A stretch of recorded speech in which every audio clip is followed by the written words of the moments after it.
When Dennis lost his sight, I brought him back home. He liked to nibble on my ear and call himself my good boy. He also enjoyed using his hands to measure my body repeatedly in the darkness of the night, saying he wanted to figure out my appearance. Later, when he regained his sight, he turned out to be the missing heir, Mr. Smith, who already had a beloved goddess. Before he could see my face, I left behind a death certificate and vanished without a trace. After hiding for 5 years, upon hearing of his new marriage, I dared to show up again. But as soon as the plane landed, the airport was surrounded by a large group of black-clad bodyguards. Dennis held a custom-made wedding dress, with a gentle yet obsessive smile. "Fiancé, the measurements taken 5 years ago were inaccurate. Be good, now, I will measure again." Chapter 1. I was pulled to the door of the box by the agent but stood there hesitating to go in. Because Prince Dennis Smith was sitting inside. Behind the slightly ajar door, I heard someone complimenting. "CEO Dennis, I heard that you had an accident and went missing back then, even lost your sight. It must have been tough during that time." Dennis chuckled. "Not really tough, with someone taking care of me personally, it was easier than living now." "It must be your fiancé, right? That must have been a difficult time. Congratulations, lovers finally becoming a couple." "No." Dennis interrupted him, his voice faint. "She's right here." I was startled and suddenly lifted my head. But through the crack of the door, I saw Dennis pointing to this piece of land. "Buried here." "Oh, right. I was already dead. 5 years ago, my death certificate was personally signed and confirmed by Dennis." The agent beside me was also listening by the wall, whispering. "That woman is also unlucky. If she hadn't died, she would probably be soaring high like a phoenix now." I smiled. "Impossible." The agent disagreed. "Why are you so sure?" "If she could get the prince to agree to take care of her personally, she must have extraordinary means. That woman's seduction skills are definitely top-notch." I lowered my eyes, concealing the guilt in them. Sometimes I can't even tell who seduced whom during our first time with Dennis. Back then, he was blind, and his hearing became unusually sharp. I just whispered a few words in his ear, but he felt like it was a bomb going off in his head, reaching a climax. I was so innocent back then, curious. I asked him, "What is a climax, really?" As he explained, his hand reached towards my heart. But accidentally touched below the heart, even the veins in his neck stiffened. Seeing him frozen stiff, I thought he was dying, crying and rushing over to give him artificial respiration. He hugged me back, his lips covering mine. Lost in memories, a waiter pushing a cart suddenly bumped into me. I instinctively let out a sound, "Ah!" The slightly ajar door of the box was also pushed open. Directly facing the door, Dennis suddenly raised his eyes and looked towards me. Chapter 2. Dennis and I locked eyes. In that moment, my blood froze, and I couldn't even turn away. But it only lasted a few seconds. Thanks to the societal beatings of these 5 years, I've perfected the art of wearing a fake smile. It's funny, even though Dennis and I shared a bed for 2 years. The number of times his hands touched my face and body exceeded even my own. But to him, I was just a ghost who died early and he hadn't even seen my face. What's the point of sleeping together when he's never even seen the person before? How could he possibly recognize me? As I expected, Dennis didn't recognize me. When our glasses clinked, his gaze was deep but cold. When it landed on me, it made my nerves tingle for no reason. Just like the first time I saw him. It was a stormy night with thunder and lightning, the night I lost my mother forever in the hospital.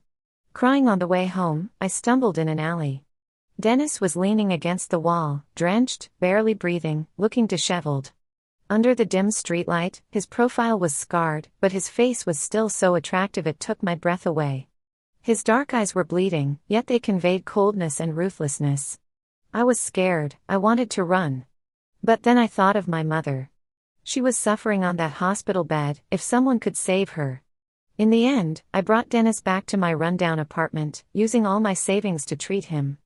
Back then, I was uneducated, too poor to discern how expensive his clothes were, thinking he was homeless like me.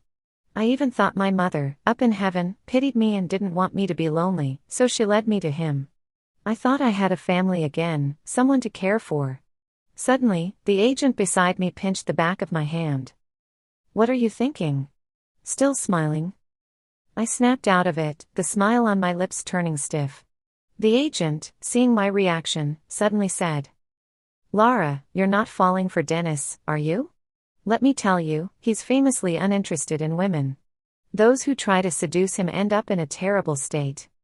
It's said his fiancée is his childhood friend, a princess from B City. Their relationship is very deep.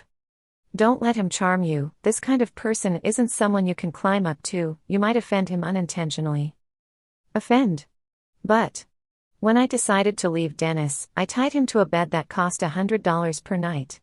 I rode him hard for 3 hours. And told him, these past 2 years were just me being lonely, hosting him was just a game.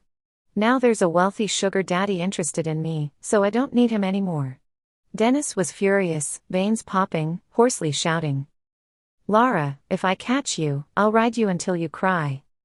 For this ancestor, being blind wouldn't have been as humiliating. I've already offended him thoroughly long ago. Luckily, I'm already dead. I should thank his fiancée for that. Anyway, after toasting tonight, there's no way I'll meet Dennis again. Thinking this, I casually strolled into the garden outside the hotel. When I looked up, I saw a tall figure standing there, slender fingers holding a cigarette. It was Dennis. He turned to look at me.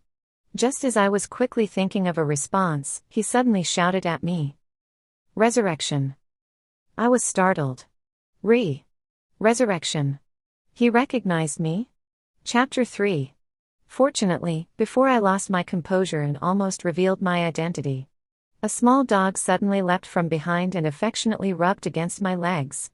It was the little stray dog I used to keep. Due to my decision paralysis, the name had never been confirmed. Dennis actually adopted it? And named it Resurrection. Resurrection what? Me, this fake dead person, resurrected? I shivered for no reason. If he knew I wasn't dead and played him, the consequences would be unimaginable. Resurrection, stop it. Dennis put out his cigarette, waving at the little dog. But the dog, not having seen me for a long time, was frantically ecstatic at my feet. "It seems like my dog really likes you." Dennis's gaze fell on my face, calm yet profound. I pretended to be calm. I even thanked the dog circling at my feet, giving me an excuse for the nervousness I couldn't hide on my face. "Sorry, maybe I smell like meat, the steak juice splashed on me just now. I'll go back first, CEO Dennis." But as I took a step, Dennis suddenly spoke again. "Being a dog is actually quite happy." I froze. "What do you mean?" "Being a dog, as long as you're good, the owner will reward you. Being a good dog isn't bad." Once upon a time, when feelings were strong, Dennis would lie on top of me, biting my ear and saying, "I'm Lara's good dog." My heart jumped to my throat, my palms clenched. "Sorry, CEO Dennis, I'm human, I don't understand dogs." My straight response caused a moment of silence. I wanted to find an excuse to leave, but Dennis unexpectedly asked, "What if you had a good dog, would you abandon it?" "I wouldn't have a dog." "Why?" "Because I don't have the ability to take on that responsibility. I lost my mom, lost Dennis, and lost my little stray dog. I won't allow myself to have any weaknesses again. I still need to go toast, won't disturb CEO Dennis anymore." I turned around. But the little stray dog pounced on me again. My steps were urgent, yet afraid my heels would step on it. I stumbled forward. A pair of large hands came from behind, securely pulling me into their arms. "What's wrong? Is there something uncomfortable? Where does it hurt?" My nose hit Dennis's chest, his deep and urgent voice sounded in my ear. Just like those 2 years we spent together. He cared for me so much, making me feel like we could love each other until old age. "Dennis, why have you been in the garden for so long?" Suddenly, a sweet female voice sounded behind us. I didn't need to turn around to know whose voice it was. Emily. Dennis's childhood friend and fiancée. Chapter 4. The voice that shatters beautiful dreams always leaves a vivid memory. To me, Emily was just like that. I clearly remember the first thing Emily said as she stood in my shabby apartment in high heels. "Dennis actually slept in this dump for 2 years? He really can endure for our future." I know I'm not a weak person. But looking at the glamorous Emily, I couldn't even muster a word of rebuttal. For the first time, I shed tears of self-pity because of my poverty. But fortunately, not anymore. Because my heart is no longer barren and impoverished. I quickly pushed Dennis away and stood on my own. Emily walked over from behind, and there was a momentary tremor in her pupils when she saw my face. But it quickly returned to normal. It seems her acting skills are better than mine. She smiled and asked me, "Hello, you're the new singer signed by Ella Corporation, right?" "Yes." "Why were you hugging Dennis just now?" Emily pouted, looking at Dennis, and playfully said, "Aren't you afraid of making your almost fiancé jealous?" "Almost fiancé." Dennis raised an eyebrow and repeated the 3 words she said. But those dark eyes were locked straight onto me. There seemed to be boiling magma in the depths of his eyes. I was startled by a dog just now, thanks to CEO Dennis for helping me. "You two must be busy," I said calmly and started to leave. But Dennis took a long stride, blocking my path. He took out a wedding invitation from his suit and handed it to me. "1 month from now, my wedding. You must attend." His voice was deep, using a tone of certainty. Emily complained sweetly, "Dennis, you're really something. The wedding invitation is sealed, it can only be opened on the day. Otherwise, who will see the names of the bride and groom?" I had no interest in their banter. Politely, I took the invitation and left. On my way back to the room, I casually tore the invitation and threw it in the trash. But I didn't notice that a corner of the torn invitation revealed a name, Lara. Chapter 5.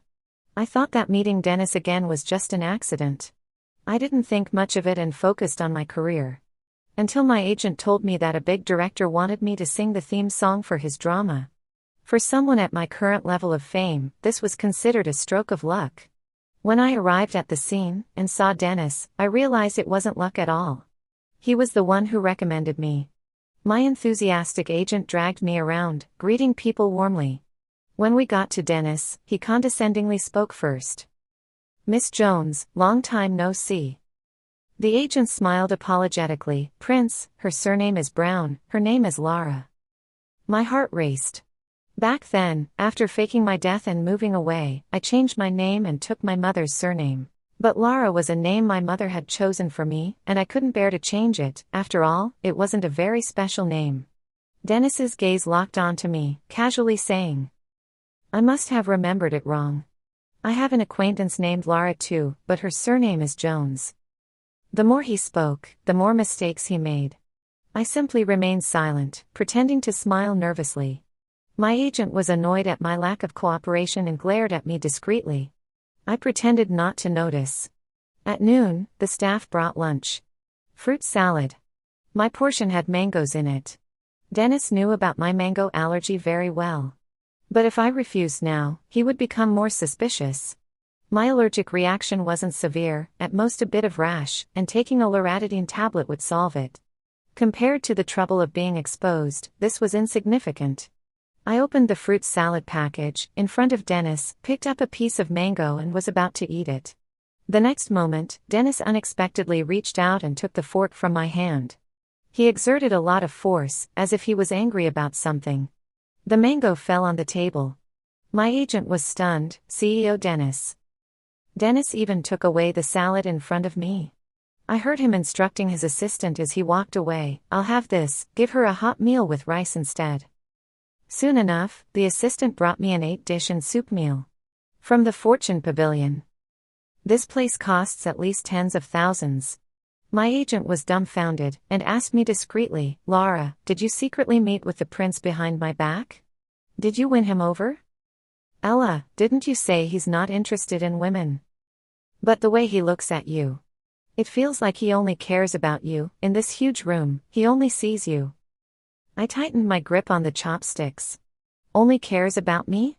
It seems that being deceived in the beginning isn't that ridiculous after all. It turns out even Ella, such a shrewd businesswoman, has been charmed. Chapter 6. At first, when I brought Dennis home, he was blind, and his injuries were severe. I was so poor that every piece of clothing I had was mended. I thought about taking him to a shelter, but Dennis seemed to sense my thoughts. As I got up to open the door, he grabbed my sleeve with his wounded hands. Don't chase me away. He looked straight in my direction, even though his eyes were blind. They were as deep as the sea, capable of drowning someone effortlessly. My heart immediately softened. I asked him where his parents and family were, but he didn't know. With his head bowed, his cheeks still bore unhealed scars, like a homeless stray dog. I thought he must have been ruthlessly abandoned, which made him forget everything. I started working 3 jobs a day to earn money to treat his injuries. Every night when I returned from work, Dennis would hold me, warming my hands and feet. Lara, you've worked hard. When my eyes are better, I will give you the most lavish life, the best environment, so you don't have to work so hard anymore, so you can enjoy a lifetime of happiness. I'm sorry, Lara, for making you so tired. Just wait a little longer for me, I will definitely make it happen. His arms were long enough to envelop me. Hearing him say that, my heart was filled with overwhelming sweetness. I didn't realize why he could speak so confidently and casually. And the guilt and restraint that flickered in his eyes. How could I blame you? I was going to work anyway. Honey, I've thought about it. When we save enough money, we'll go to City S to have your eyes checked. I heard they have the best eye hospital there. Anyway, I will make sure to heal you, so we can see the world together. If we have the chance, we'll have children. If not, that's okay, because we are each other's most beloved child. And also, in the future, I want to buy a house of my own, not too small, and it won't leak or have power outages.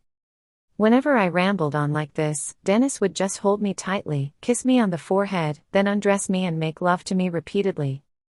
That way, my mouth could only be used to call out, unable to say anything else. Looking back now, maybe Dennis didn't want to hear my dreams. After all, those dreams of mine belonged to an ordinary person's life. And he was an ancestor who grew up in the imperial city with a golden spoon in his mouth. The lavish life in his eyes was completely different from what I saw. In this shabby rental room, we were lonely souls seeking warmth in each other's arms. But once we stepped out of this cheap room, we were 2 completely different kinds of people. Chapter 7. During the break in the recording session, Emily arrived. The princess of City B, Dennis's childhood sweetheart, attracted attention. Emily distributed afternoon tea and finally handed Dennis a chestnut cake she made herself. Why did you have the leisure to come listen to the theme song recording today? You seemed so engrossed just now. Dennis replied in a calm tone, because I have to meet someone very important. Everyone immediately started teasing and making noises. Emily blushed as well. Someone bold asked, CEO Dennis, is your wedding scheduled for next month? Dennis's tone turned solemn. Yes, I will confess to my beloved at the wedding next month. I didn't listen further and turned to the balcony to clear my head. The 8 dishes and a soup from lunch were too much, making my head dizzy with carbohydrates. After getting some fresh air, as I was about to come back down, I overheard a conversation at the side door. Dennis, do you think that girl named Lara's voice sounds like hers? Emily was speaking. Yes. But she's been dead for 5 years. Initially, you asked me to give her some money to appease her. I just gave her a little extra, and she took the money and left so decisively. It's not necessarily that she loved you a lot, she clearly loved money more. In fact, Emily misunderstood. I wasn't that smart back then to know that money was more important than men.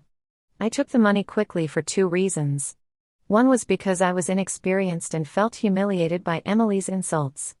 The second was that I had actually seen her meeting Dennis half a month before she came to my door. That day, the shop owner I worked part-time for had to close early, so I went home ahead of time. And there, the man who had been blind and had amnesia was standing in the yard, holding a beautiful woman.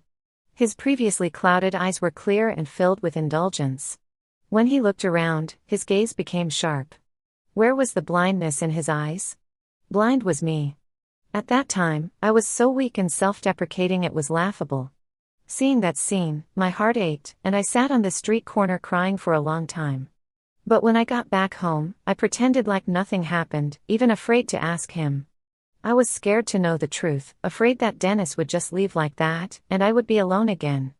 But later, Emily came over with money, showing me various intimate photos of her and Dennis, including bed photos. That's when this honest person got really angry. My mom always told me not to take a man who had been with someone else, such a man was useless. So, after writing in anger for 3 hours, I cooperated with Emily's fake death plan, took the money, and disappeared. Looking back now, the only regret I have is I should have taken more money back then. Chapter 8. A week after the photo shoot, nothing happened. I think Dennis was probably convinced by Emily and wouldn't try to find me to test the truth anymore. That night, as I packed up to leave City B, my agent Ella was browsing her social media. Oh, I heard from a friend that CEO Dennis's dog went missing. They've been searching for days and still haven't found it. The little stray dog lost? When I faked my death and left, I couldn't take the little stray dog with me. So, I entrusted it to the family selling roasted chicken at the end of the alley, thinking it would always manage to scavenge some bone scraps and meat in the shop. CEO Dennis has bought a new dog again, probably giving up on finding the old one. Ella's words made me even more anxious. It seems that Dennis, that jerk, won't look for it. I braved the rain and took a night bus to the old lower-end apartment. Sure enough, the door was open. I rushed in with my umbrella. Little stray dog, I knew you'd be here. Click. The light turned on. The little stray dog wasn't there. Instead, sitting by the old plastic table, there was a tall figure that didn't belong.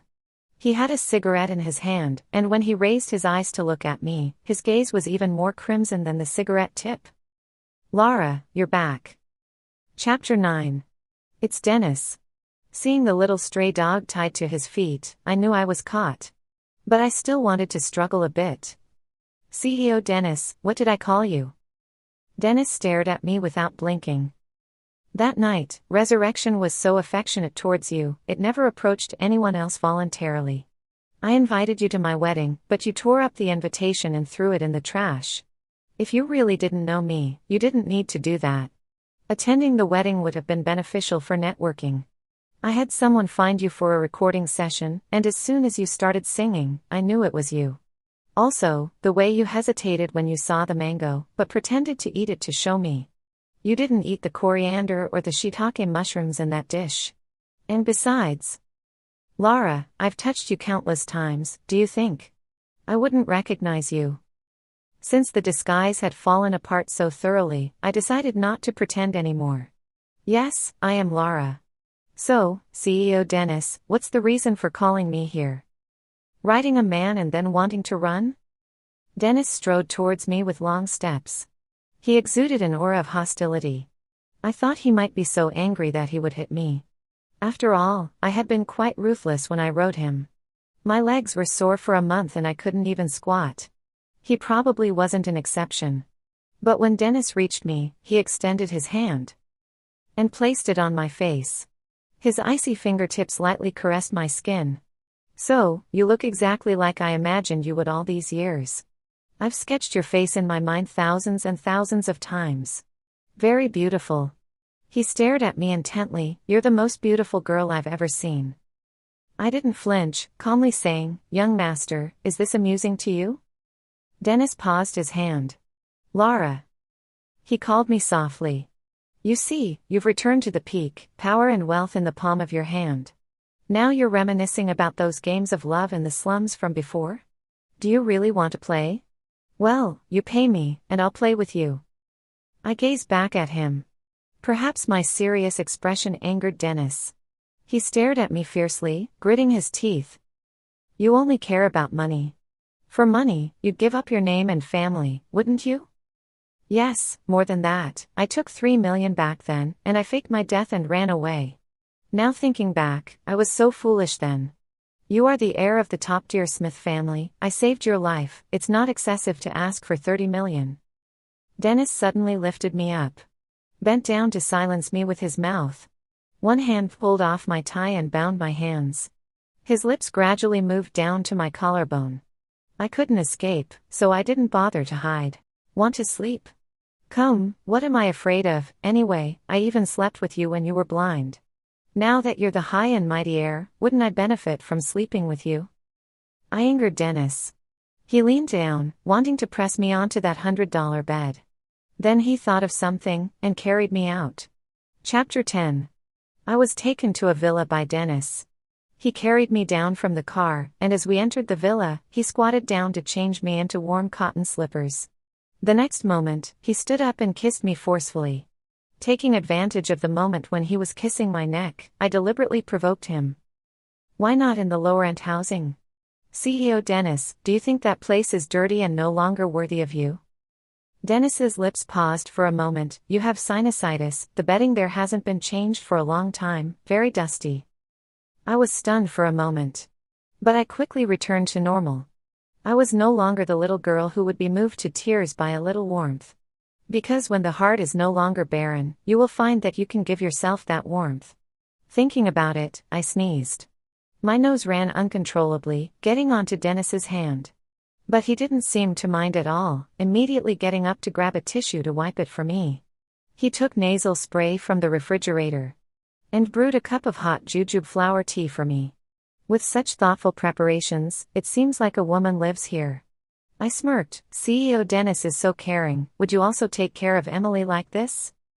Why should I take care of her? I have no relationship with her.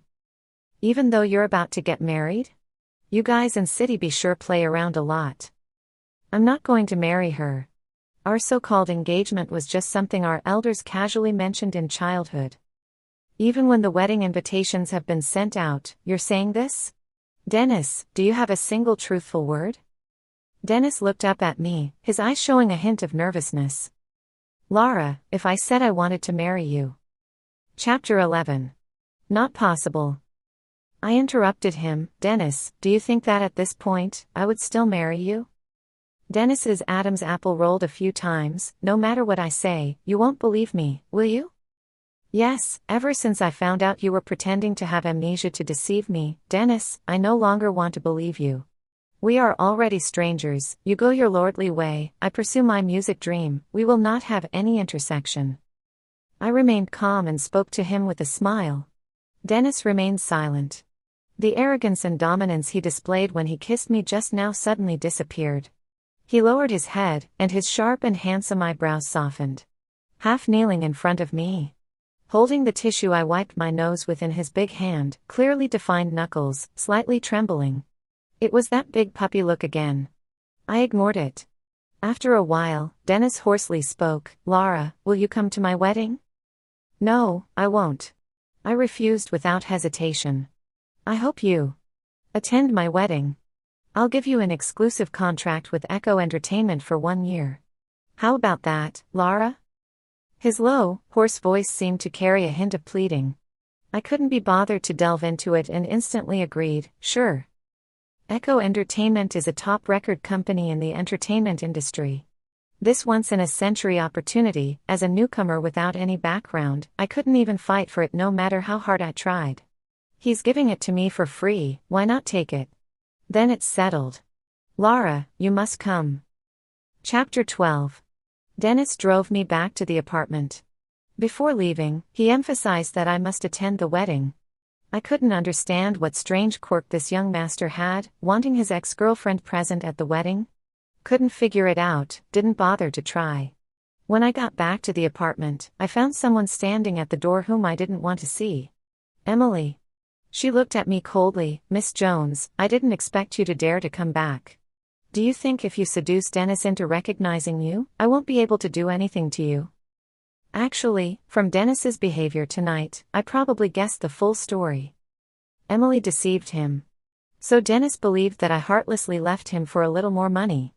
But since we don't trust each other, we can't blame anyone. I smiled and said, Emily, are you trying to suppress me? You probably don't know, but I recorded all our conversations back then. I pretended. Back then, I was so naive, I didn't have so many schemes. But Emily was clearly intimidated by me. Clearly, Dennis was her weakness. This girl is even more love-struck than I used to be. But my experiences over the years have taught me that the more you yield, the more the other person will take advantage. Emily was speechless after my retort. Before leaving, feeling like she had lost, she couldn't help but turn back and say, Dennis and I are getting married at the beginning of next month. I know. I waved at her. He was still a virgin when he lived with me. I've trained him well, he's top-notch. Enjoy your wedding night. I slammed the door shut. Relieved. When Emily came to find me, humiliate me, that incident had already passed in my heart. But she kicked the table, causing my mother's photo frame to fall and break. That debt has finally been repaid. Chapter 13. After signing with Echo Entertainment, I suddenly became busy. If it weren't for my manager's reminder, I almost forgot about Dennis's wedding. On the day of the wedding, I attended as promised. But I didn't expect to become the center of attention. The wedding invitations were to be torn open on the spot that day, serving as entrance credentials. However, the groom's name written on it was Dennis, but the bride's name was Laura. All the guests were extremely shocked. Emily's makeup was ruined from crying, but it was too late to do anything. This incident quickly trended, reaching the top 5. Hashtag Dennis, Laura hash. Hashtag who is Dennis's bride really hash. Hashtag Emily, the fake bride hash. Hashtag Laura's fake death CEO story comes to life hash. Dennis, dressed in his groom's attire, took to the stage and recounted the events in front of all the media. He said it was all his fault for not telling me his identity because of the Smith family's unrest, wanting to protect me. He said he never promised Emily anything, the wedding was all his doing, and he never disclosed who the bride was from start to finish. He also mentioned he understood Emily's temperament, knew she had found someone to frame me as a third party, and once I got angry, I would be smeared with dirt for a lifetime. Even if it was clarified later, the damage would remain. That's why he wanted to nip this conspiracy in the bud. Finally, Dennis walked up to me, who had been stunned the entire time. He knelt on one knee, held up a ring, and proposed to me. Of course, I rejected him. Chapter 14. After rejecting Dennis's proposal, I was furious. In an instant, I became the goddess of the entire internet. Turns out there are good men among the ones you pick up. Unbelievable. Finally, not picking up a scumbag. I can accept the Smith family's prince. Still a scumbag, deception is scum. Humph, Laura Beauty, make sure to give him a good beating, beat him to death. I didn't have time to beat up Dennis. Taking advantage of this unprecedented popularity, I released my new album. I had been working on this album for 3 years, and the response was great. I topped the charts on various music platforms. My career skyrocketed, winning awards within a year, becoming popular everywhere. I gained a lot of fans. The biggest fan among them was Dennis. After the failed proposal, he started pursuing me. Even the prince pursued someone fervently. When I went to receive awards, he arranged a convoy of luxury cars for me. Wherever I attended events, he would show up on time. For products I endorsed, he would buy them and give them away for free to my fans. On my birthday, he bought the entire building's light wall in B-City to celebrate for me. Hashtag has the prince successfully won his wife today? Hash became a trending topic on Weibo, with people checking in every day. I've made myself clear enough, but Dennis continued his efforts, and I no longer responded. I worked hard on my career. I didn't dare to stop for a moment, afraid that if I did, I wouldn't be able to move forward again. I came from a farther starting point than others, so I had to run faster than anyone else. At night, as I walked out of the hotel where the event was held, a van came straight towards me. I was wearing high heels and couldn't dodge in time. The next second, a tall, familiar figure appeared behind me. He flew forward to hug me. Dennis and I fell to the ground together. But he landed on his back, while he protected me securely in his arms, so I didn't get hurt. Chaos erupted around us. After a hospital examination, I was unharmed. Dennis injured his bones and needed bed rest. The culprit had been caught, sent by the rival company. Dennis had to stay in the hospital for a few days. My manager, Ella, subtly suggested that I should go see Dennis. I didn't respond, instead looking down at a key in my hand. Chapter 15. This key fell out of Dennis's suit when he flew towards me. It's also the key to my old family house. After my mother passed away and I couldn't afford a burial plot in B City, I brought her ashes back to our old home for burial. When I left in a hurry after faking my death, I forgot to take the key with me. How did Dennis have this key? I bought a plane ticket and immediately flew to China. Arriving at the front door of the old house, I opened it. Instead of dust, fresh air greeted me. The house was spotlessly clean. My mother's photo was hanging in the center of the mahogany table, surrounded by offerings, all fresh. I walked over and knelt on the mat. Envelopes were placed next to the incense burner. I picked up one of them, with the date written 5 years ago. It was when Dennis had just regained consciousness but kept it a secret from me. My dearest wife Laura. By the time you receive this letter, I will have left our home, but only temporarily. Rest assured, we have paid respects to our ancestors in front of your mother's spirit, and we have also consummated our marriage. You, Laura, are the only wife of my life, and that will never change. Firstly, let me reintroduce myself to my wife with sincerity. I am Dennis, the eldest son of the wealthiest family in B City, the heir of the Smith family's conglomerate. I deceived you when we first met out of necessity. My love, please read this letter carefully and give your husband a chance to explain. When you met me in the alley back then, the truth is. Before I left the old house in the village, Grandma Myler from next door called out to me. Is that Laura? Hello, Grandma, it's been a long time. How are you feeling? I'm doing great. Why are you alone? Didn't your husband come with you? Have you had any children? A boy or a girl? Husband. I'm not married. No, you're lying, sweetie. Your husband comes every year to pay respects at your mother's grave. Not just on the 3 main festivals, but on all the big and small holidays. He always brings a lot of things and shares them with us neighbors, saying we must have looked after you when you were young. I was stunned. Dennis comes every year to pay respects at my mother's grave? Laura, you found yourself a good husband. He looks handsome and seems wealthy, but he's not too proud. He can even live in this old house of yours.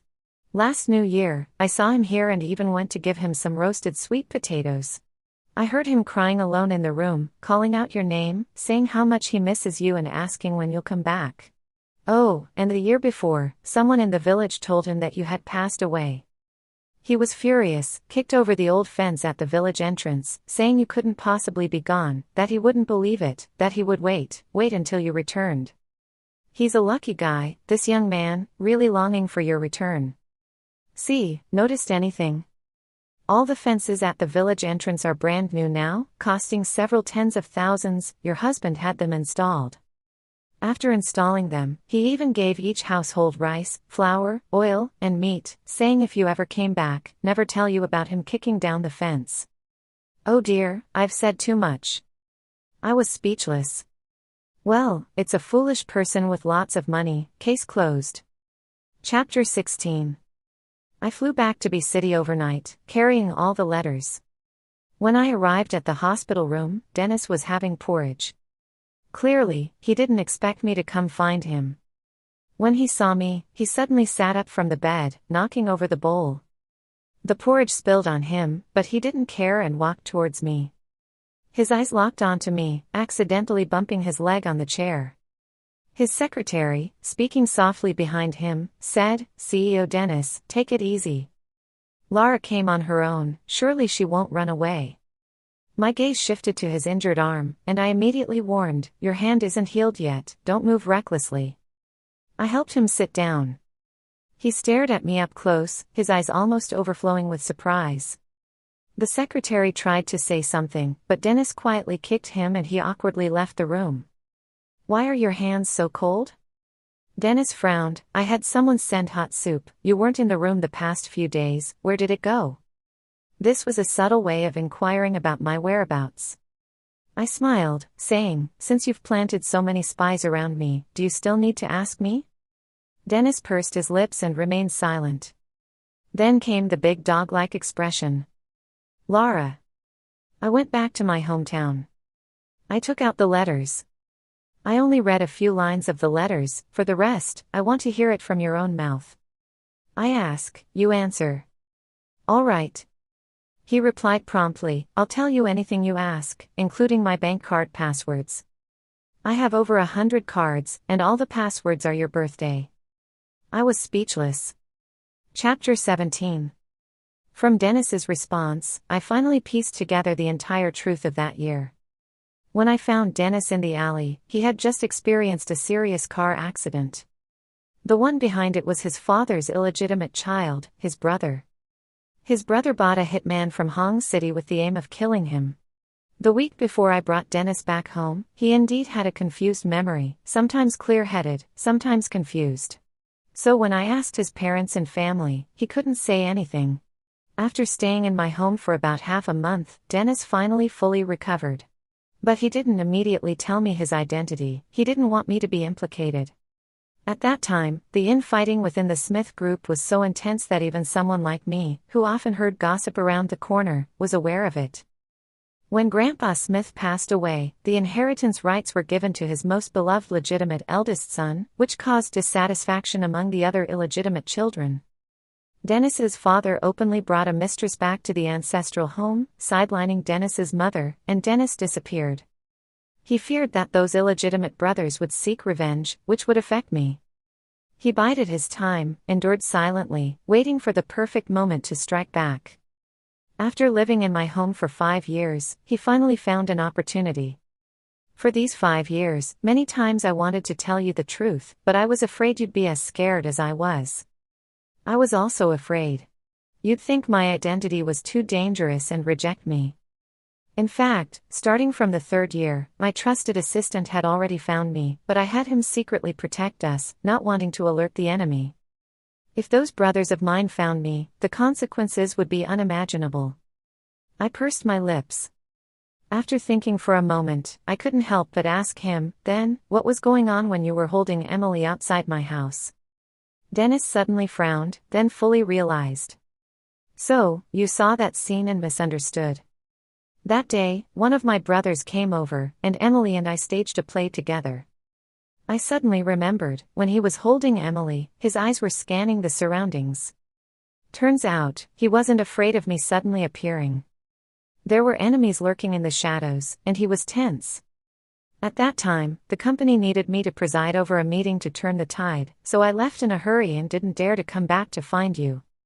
I wrote these letters, planning to send them to you once I returned to the company, so you would know the whole truth. I had Emily give you some money, acting out a scene where I didn't want you anymore, to make sure you wouldn't be targeted by my brothers. They would think you were an insignificant abandoned person. I just didn't expect that Emily would go behind my back and give you more money to leave, even sending our bed photos. I also didn't expect that you took the money and truly left. Before leaving, you said you found a new financial backer. Do you know how angry I was? Every time I got angry, I would think, I hope your new financial backer is not as wealthy as I am, so when you turn back, you will still come back to me. Dennis's gaze locked deeply onto me. His tone carried a hint of choking emotion and self-blame. I'm not saying all this to shift all the blame to Emily. Lara, I know I was wrong. I should have explained everything to you earlier. I understand now that love is about facing everything together, not assuming what's best for you. Lara, I'm sorry, I love you. Could you give me another chance? Chapter 18. I did not answer Dennis's final question. After all the misunderstandings from that year were cleared up, I felt that we were both at fault. I was wrong for being too cowardly, not having the courage to ask clearly. He was wrong for being too arrogant, not understanding the meaning of loving someone. To love each other should mean sharing everything, big or small, together. The 5 years we spent apart, we can't blame anyone but ourselves for not understanding how to love each other. A month later, Dennis was discharged from the hospital. I also announced on Weibo that I had found a man I liked, waiting for an opportunity to confess to him. Dennis didn't ask me who he was. He just sent me a message, "If he treats you badly, tell me, I'll beat him." I called him back and said, "I have some gossip for you. When you caused that tacky video scene at the wedding that year, Emily's reputation was completely ruined, and she left the country in the 2nd month. I know. All business between my family and Emily's family has been cut off, and there will be no further dealings in the future. As for Emily, if you want her to pay more. I laughed. No, she seems to be fine with it. She even texted me yesterday, apologizing, saying she got married abroad and had twin sons, asking me when I would accept you. And how did you respond? I posted on Weibo, didn't I? I like someone else now. Oh. What about you? Have you met any new girls recently? I've been busy lately. Dennis changed the subject. Are you on set? Have you had breakfast? Ella must have prepared it for you. You prepared it, didn't you? He fell silent. I pictured his big, puppy-like face, no, his incorrigible naughty dog-like face. Domineering, forceful, yet cautiously attentive. I never let him prepare these things for me. Every time he would bow his head in apology. Then, he would insist on preparing again when I turned away. When I asked him, he would act all pitiful. How can there be such a dog-like man? Oh, Dennis, your mother contacted me a few days ago.